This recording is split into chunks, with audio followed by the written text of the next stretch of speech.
Governments across the world are underreporting unemployment. NOAA is busted for falsifying weather data. All-time cold records are smashed and first-time ever snowfalls are reported across the globe. The USGS stops updating its earthquake graph in 2008 and it's caught downgrading or flat out not reporting earthquakes. What are they hiding? Volcanic activity and ice cores are matching up to a 9,600-year-old trend. And on NASA's SOHO site, an image is shut down after the public gets one frame of something it shouldn't see. Try to catch that one. Massive animal die-offs are increasing in 2016 at a rate so alarming that you have to wonder what will be left next year.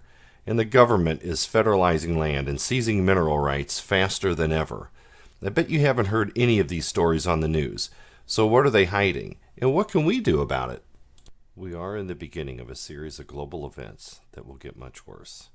We've entered a grand solar minimum that will devastate national economies, lead countries to war over resources, and might leave the world vulnerable to electric grid failure.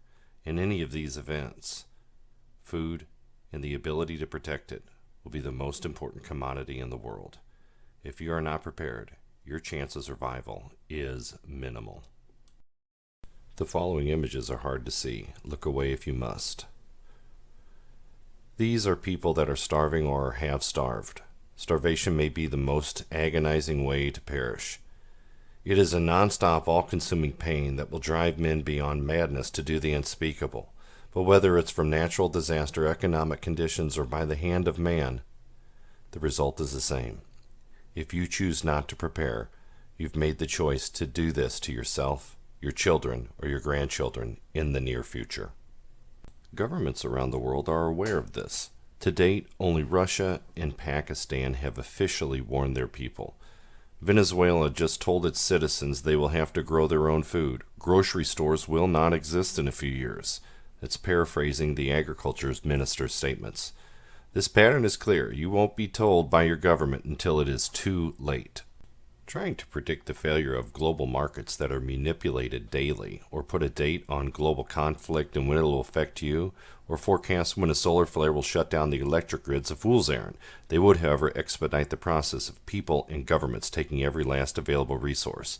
You ever wonder why China and Russia have bought so much land in South Africa lately?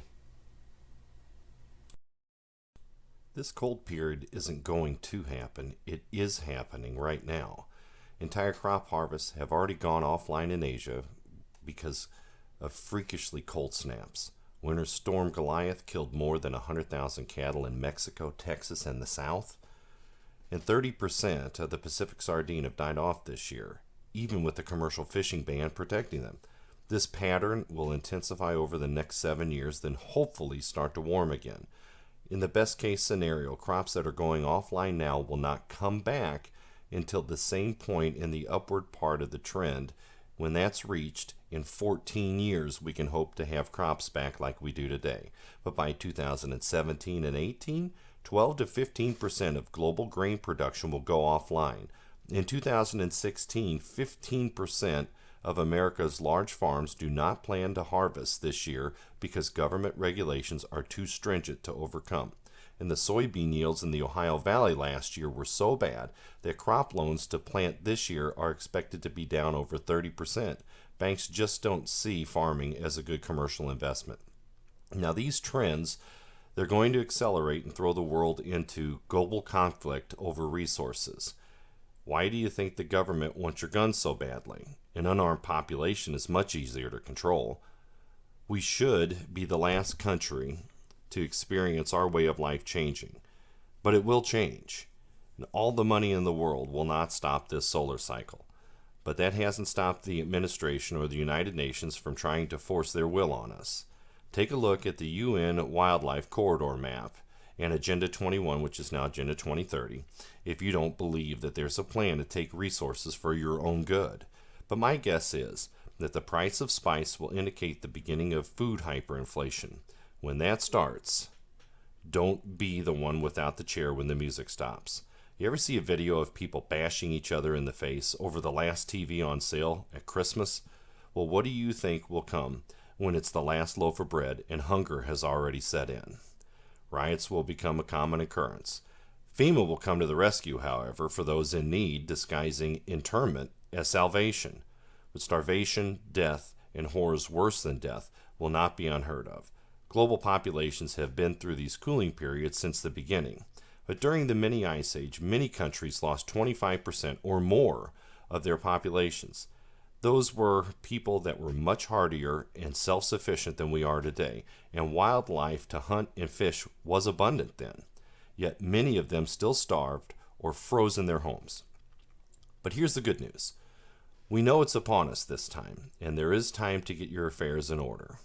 There is a zone from eastern Oklahoma to the Mississippi and up to Iowa that looks as if it's only going to see shorter growing seasons, not go completely offline due to cold or drought. You need to plan for it. You need to start getting ready now. And it's food, food, food, how to plant it, how to grow it, how to harvest it, how to store it, and how to defend it. If you need long-term solutions, there's help. You need to get a budget in order. You need to get a group together to delegate the larger projects evenly. Winging it or going it alone is not a workable plan. But before I go into these solutions, I want to give you the most valuable resources that I've found uncovering this information. David, on the YouTube channel Adapt 2030, has numerous videos about how the government is hiding or falsifying climate data to cover up the coming ice age. There's a blog page called Iceagenow that updates weather anomalies across the globe many times a day. And Jesse on YouTube, he goes by bpEarthwatch. He covers everything the government will not tell you, from predicting earthquakes to keeping an eye on objects that NASA doesn't want the public to see. All of these men are something else in the world, but they've become citizen scientists because they became fed up with the mainstream lying to promote a narrative.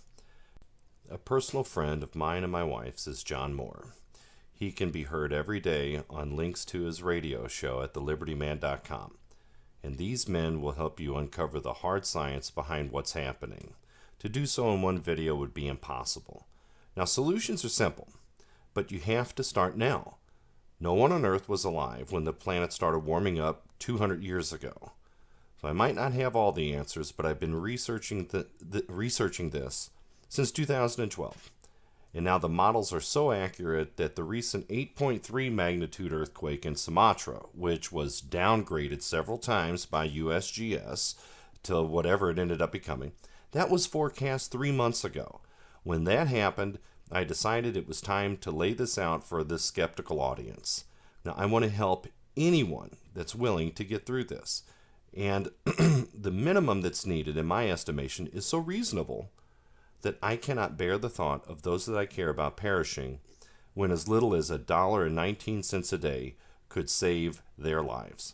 The minimal existence on low-quality, low-protein store food is about $1 a day per person. Now that's if you're going it alone. It's only 1,200 calories, it's hardly any meat, no fresh anything, and no toilet paper, no soap, or no medicine. But for only 19 cents more a day, if you're in a group, you can have fresh fruit and vegetables, feed chickens, a cow, a pig, have toilet paper, soap, medicine, and live much healthier. In a group, you can spread out the costs and